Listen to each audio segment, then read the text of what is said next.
Hey everyone, and welcome, true believers. On March 26th, Marvel had a live event on YouTube revealing, very slowly, director's chairs with actors' names on them, announcing the casting news for Avengers Doomsday. Of course, we all know from the demasking at San Diego Comic-Con last year that Robert Downey Jr. will be returning to the MCU to play Dr. Von Doom. Who could play Victor Von Doom?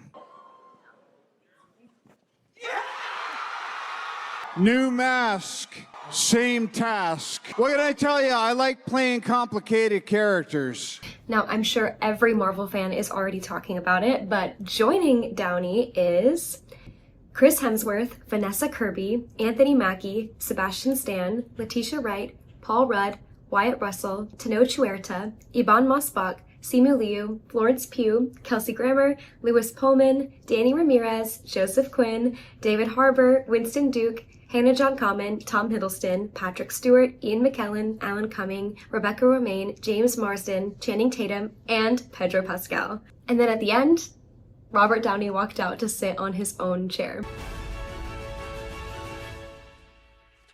With Avengers Doomsday taking place, the MCU's announced lineup has sparked just as much curiosity for who isn't showing up.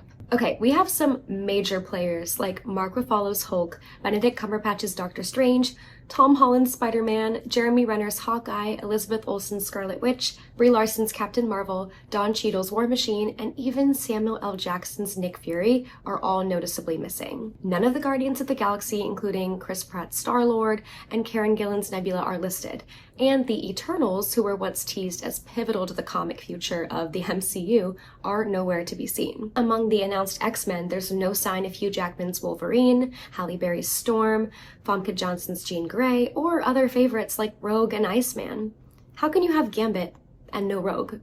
Disney Plus characters are also off the board for now, including Charlie Cox's Daredevil, Oscar Isaac's Moon Knight, Iman Vellani's Miss Marvel, Teyonah Parris' Monica Rambeau, Alakwa Cox's Echo, Haley Steinfeld's Kate Bishop, Tatiana Maslany's She-Hulk, and Jon Bernthal's Punisher have all made a splash on the small screen, but haven't been confirmed for the next big lineup.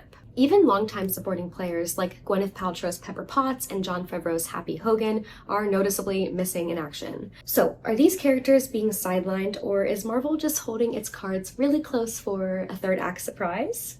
With Secret Wars still looming, there's a definite chance that this is just the tip of the multiverse iceberg, and the Marvel Cinematic Universe has teased some pretty major characters, only to leave the fans in suspense. In Eternals, Kit Harington's Dane Whitman was actually revealed in the post-credits scene as the Black Knight, nervously reaching for the cursed ebony blade. And that same film introduced Harry Styles as Star Fox, aka Eros, or brother of Thanos, accompanied by Pip the Troll. Doctor Strange in the Multiverse of Madness introduced Clea, played by Charlize Theron, a powerful sorceress in the Dark Dimension. And Thor, Love and Thunder, gave us Hercules, played by Brett Goldstein, poised to avenge his father Zeus. But none of these characters have been seen since. In the comics, each of these characters plays a significant role. The Black Knight is a longtime Avenger, wielding the ebony blade while grappling with its dark influence. Star Fox has also served with the Avengers, using his powers of emotional manipulation.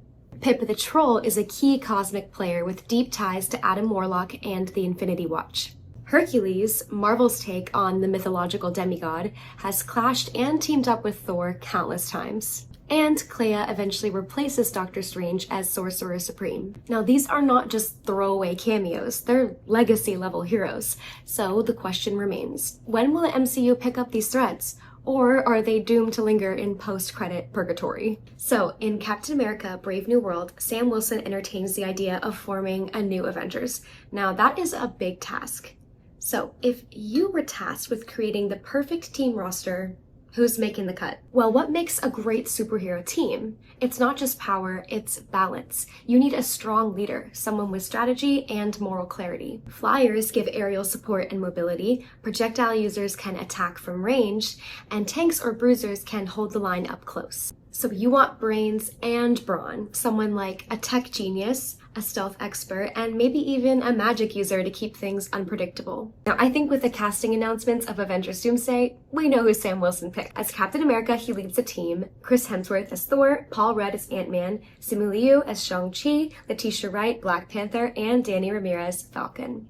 What do we think? Is this a good team? Leadership is covered. Captain America brings strategy, experience, and moral clarity. Powerhouse, well, Thor is your heavy hitter and flyer, and he brings myth-level strength and lightning-based projectile powers. And for tech and brains, we got Shuri as Black Panther, and she is brilliant with advanced Wakandan tech and combat skill. For agility and martial arts, Shang-Chi gives you hand-to-hand plus the added bonus of the 10 rings that gives him both range and mysticism. For comic relief and shrinking, we have Paul Rudd's Ant-Man. Flight and recon, Falcon rounds out the team with aerial mobility, drone tech, and solid combat skills. So, what do you think of this roster? And by the way, time's up. Please let us know in the comments who your ideal Avengers team would be. You know, thinking about the Avengers lineup, the announcement that X-Men would be in the cast of Doomsday included Kelsey Grammer as the Beast.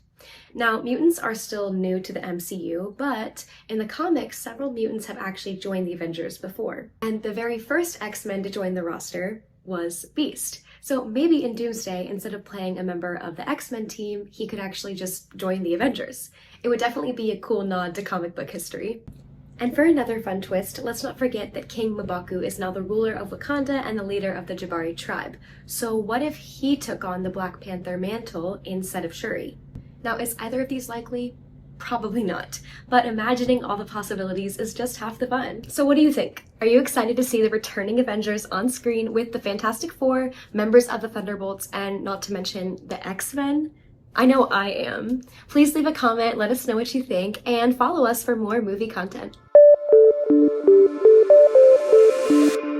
Every time I try to film, someone starts mowing their lawn outside.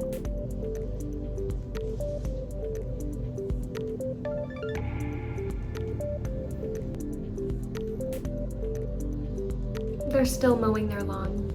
How much grass do you have?